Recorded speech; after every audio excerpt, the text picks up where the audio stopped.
Assalamualaikum warahmatullahi wabarakatuh. Sebelumnya, perkenalkan saya Dinda Delia Ramadhani sebagai moderator yang akan memimpin presentasi kali ini mengenai eutrofikasi pada danau rawapening yang mengacu pada paper pengendalian eutrofikasi danau rawapening.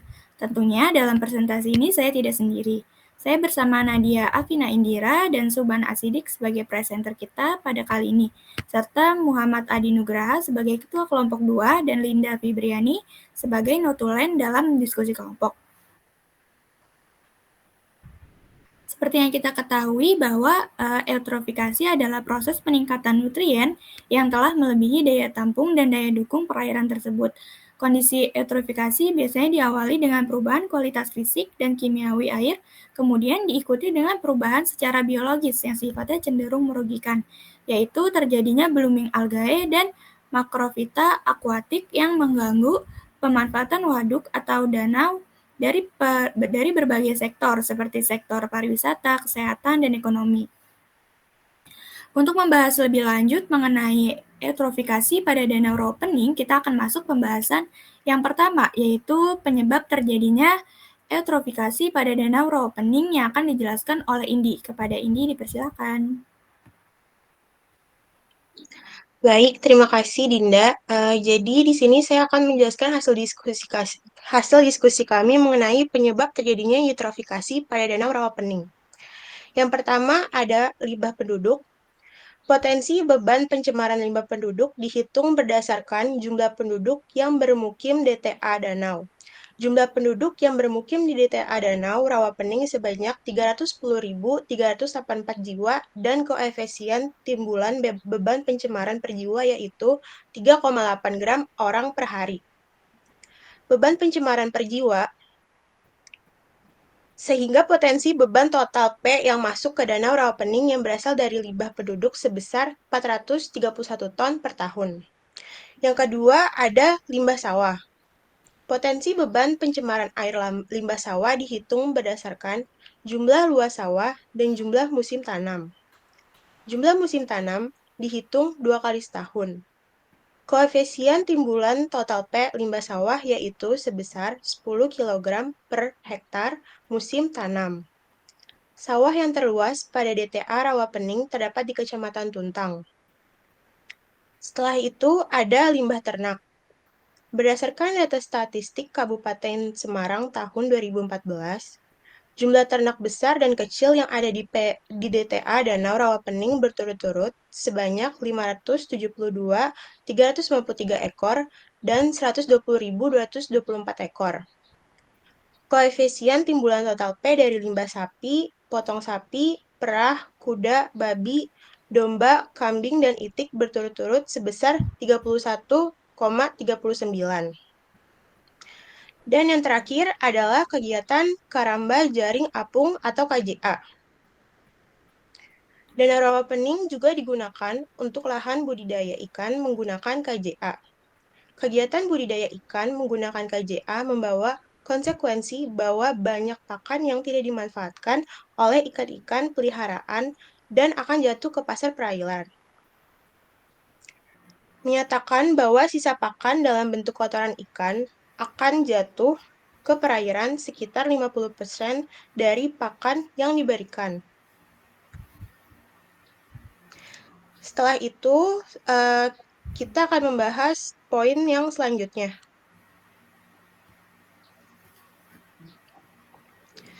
Jadi di sini parameter yang menunjukkan suatu perairan mengalami eutrofikasi yaitu ada konsentrasi total suspended solid TSS danau.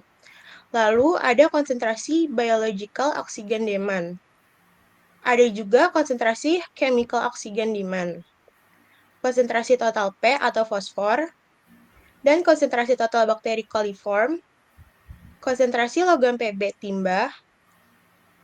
Ada juga konsentrasi logam CD kadmium, konsentrasi H25 hidrogen sulfida, lalu ada konsentrasi total nitrogen dan NO3, dan yang terakhir ada konsentrasi klorofil.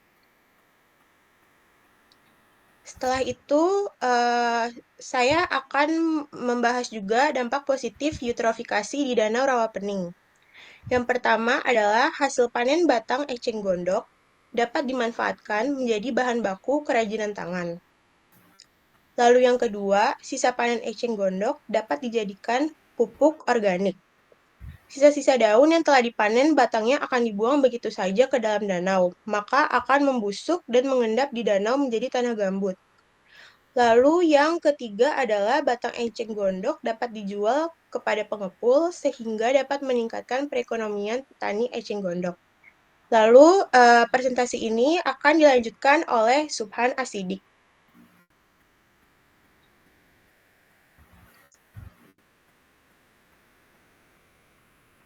Baik, terima kasih moderator. Saya di sini akan menjelaskan dampak negatif eutrofifikasi di danau rawa pening. Yang pertama yaitu eutrofifikasi menyebabkan penurunan kualitas air sehingga tidak dapat dimanfaatkan sebagai sumber baku air minum dan sarana reaksi air, tetapi masih dapat digunakan untuk budidaya perikanan dan mengairi pertanaman atau irigasi. Yang kedua, banyaknya sediman yang terperangkap akar tanaman eceng gondok dan akumulasi serasah eceng gondok di dasar perairan sehingga terjadi pencemaran dan pendangkalan yang menyebabkan perubahan struktur komunitas ikan wader hijau atau Euthylus hesalti yang dahulu banyak terdapat di rawa pening sekarang sulit didapatkan oleh masyarakat.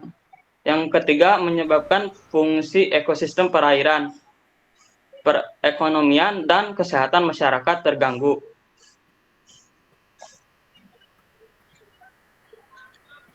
Saran dalam menanggapi fenomena eutrofifikasi memerlukan beberapa program prioritas. Di antaranya yang pertama yaitu A. Pengendalian pertumbuhan gulma air secara biologi, antara lain penebaran ikan herbivora yang tidak invasif atau budidaya KJA dengan pakan eceng gondok tanpa pakan buatan yaitu pelet. Yang kedua yaitu B. Jerami sisa panen padi pada lahan surutan danau seluas 800 hektar harus selalu diangkat keluar danau bila telah selesai panen. Yang ketiga yaitu C. Pengangkatan eceng gondok keluar danau guna penanganan eceng gondok dapat dilakukan secara mekanik atau kimia maupun biologi.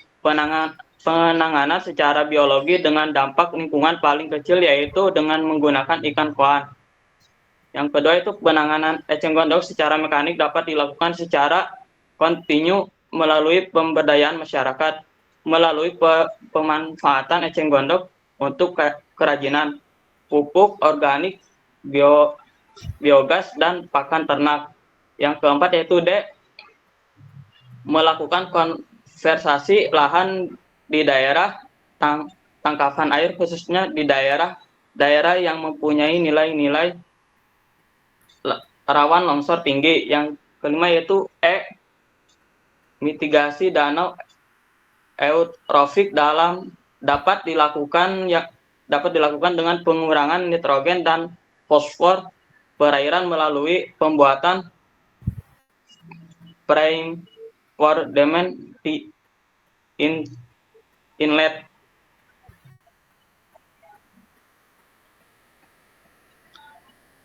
Hal menarik dari paper perlu di-highlight dari paper ini adalah permasalahan utama dari tipe perairan menggenang seperti danau Rana Pening adalah kerusakan ekosistem yang disebabkan oleh kondisi eutrofifikasi pada status eutrofik. Berdasarkan status trofik, danau rawa pening saat ini termasuk kategori eutrofik hipereutrofik yang berarti sangat kaya akan nutrien dan kandungan total nitrogen 1,9 mg liter dan total fosfor 0,1 mg liter KLH 2009. Kondisi pada tahun 2016, hasil studi ini menunjukkan rata kadar total P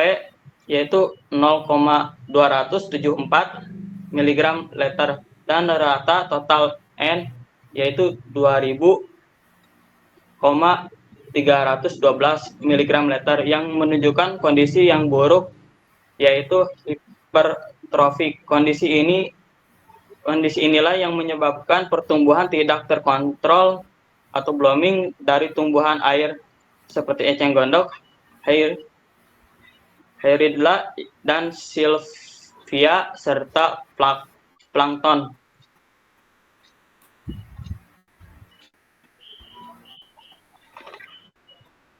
Oke, segala rangkaian presentasi telah kami jalankan. Sebelum diakhiri, saya ucapkan terima kasih kepada anggota kelompok ini yang telah mempresentasikan dengan baik dan para audiens yang telah memperhatikan selama berjalannya presentasi.